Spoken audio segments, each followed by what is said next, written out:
Nampaknya para lansia politik kita beberapa hari lalu sempat bertemu membahas tentang perlawanan pada pemerintahan yang sah.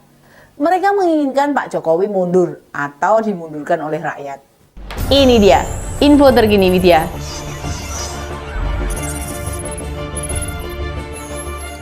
Anda perlu memilih dua hal gitu. Segera sukarela ya, mundur ya, atau Anda menghadapi rakyat. Kira-kira demikian ya.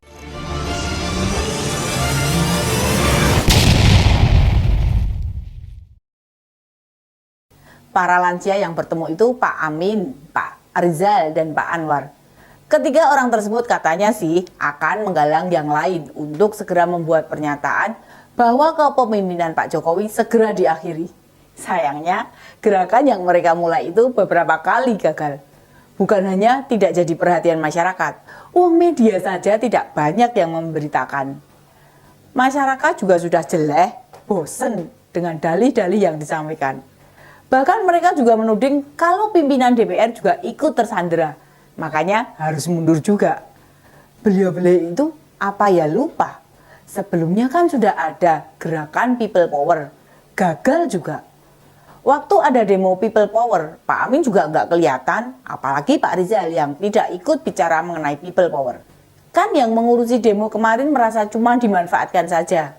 Ada Pak Mudrik, ada Pak Taufik. Terus siapa lainnya? Di Solo ada demo, di Jakarta ada, di Bandung juga ada.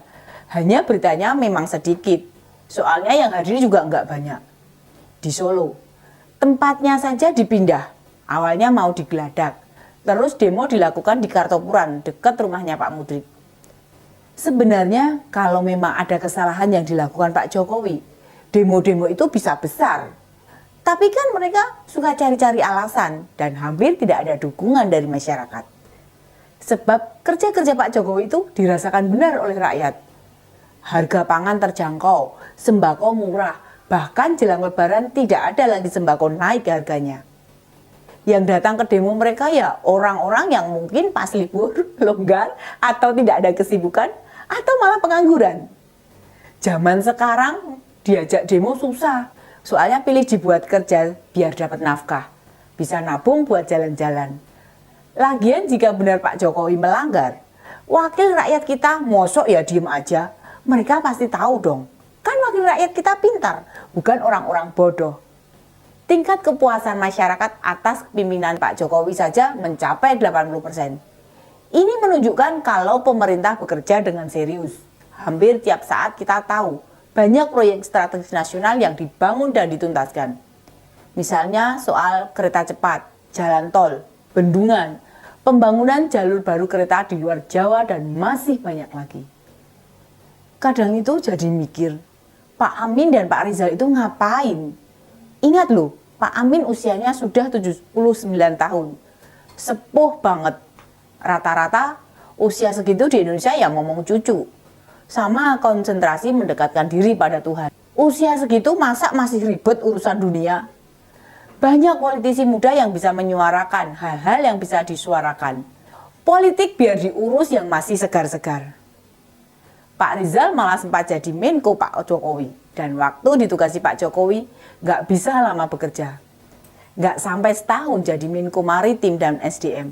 Dari Agustus 2015 sampai Juli 2016. Malah jadi Menko berantem sama Pak Luhut, ribut juga dengan menteri lain.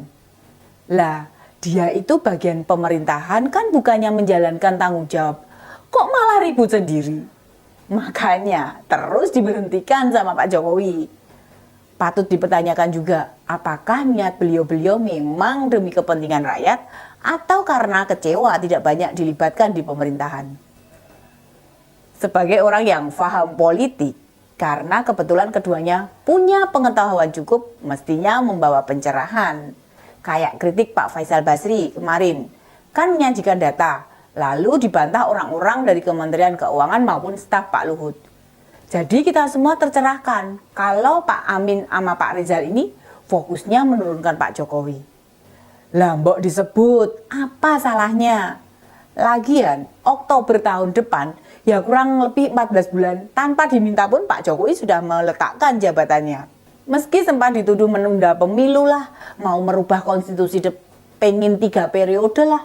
Bahkan sempat ada yang bilang Bu Iriana mau dicalonkan lah. Semuanya tidak terbukti. Agenda pemilu Februari tahun depan masih tetap jadwalnya. Tuduhan merubah konstitusi juga tidak terbukti. Lalu apa lagi? Mbok ya introspeksi, jangan fitnahan terus yang disampaikan. Tidakkah kita banyak belajar 2014 dan 2019 banyak fitnah bertebaran yang tidak terbukti sama sekali. Lalu tuduhan kalau Pak Jokowi bekerja sama dengan oligarki. Ini tuduhan ngawur ben konyol sekali. Kalau Pak Jokowi bekerja sama dengan oligarki, Petra tidak mungkin dibubarkan. Freeport tidak akan diambil alih. Termasuk juga Blok Rokan maupun Blok Mahakam. Ngapain Pak Jokowi bersikeras mewujudkan BBM satu harga?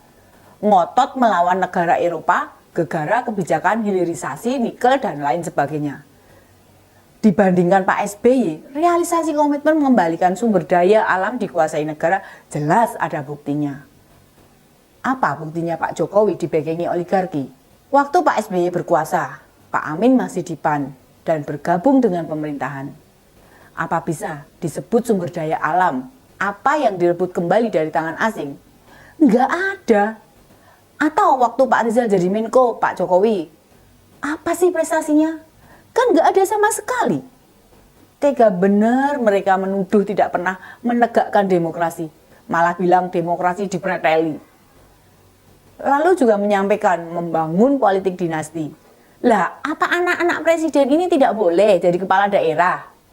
Ingat loh, yang memilih kepala daerah itu rakyat, bukan pemberian kuasa begitu saja.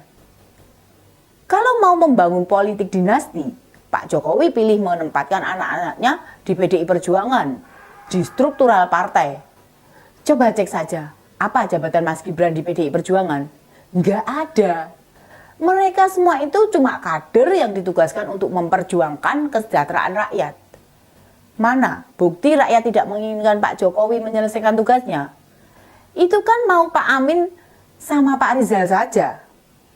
Ayolah para sesepuh, jadilah panutan dan teladan bagi politisi.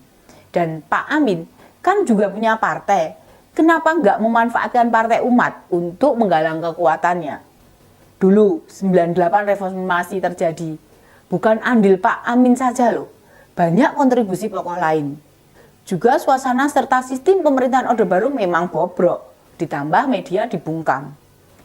Sekarang kondisinya berbeda 180 derajat. Belum lagi masyarakat sudah pada cerdas. Tidak mudah dibohongi. Mau bergerak bagaimanapun, ya susah untuk tergerak rakyat Indonesia.